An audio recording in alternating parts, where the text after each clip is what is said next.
minyak wangi yang alkohol ataupun yang tidak ada alkohol. Orang pun bahas. Penjual-penjual minyak wangi pakat pelekat di minyak wangi dia tanpa alkohol.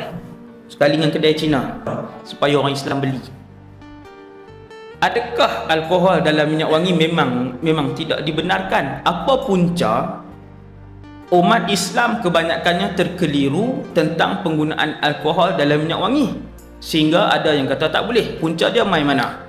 Punca dia dalam kitab fiqh menyebut antara benda yang najis ialah arak.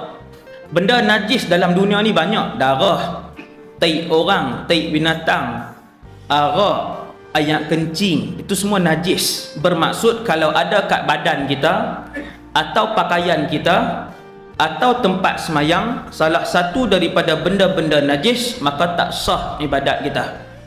Itu asal dia. Makanya kalau ada darah kat baju kita, kita nak semayang, sah ke tak? Tak sah, sebab darah najis. Kalau ada air kencing kat tangan kita, tak basuh, dia kering macam tu aja, bau air kencing, kita pun terus pergi semayang, sah ke tak? Tak sah, sebab di badan kita ada najis. Begitu juga kalau kena arak kat baju kita, kita terus pergi semayang, sah tak? Tak sah, sebab kena najis.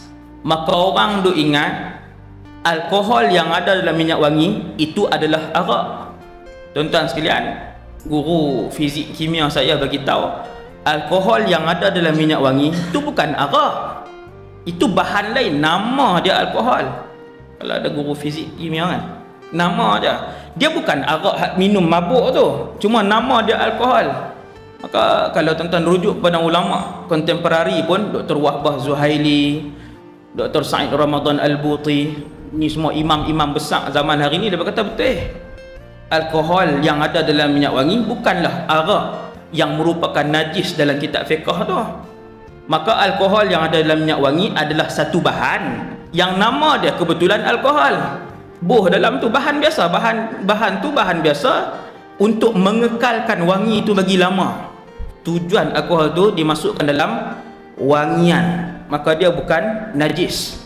Maka kalau minyak wangi bersama alkohol boleh guna, dengan syarat alkohol tu bukanlah arak hak minuman memabukkan. Kerana yang najis itu adalah minuman memabukkan, itu yang najis. Kalau kena badan, kena pakaian kita, tak boleh buat semayang. Tuan-tuan, itu perbahasan dia.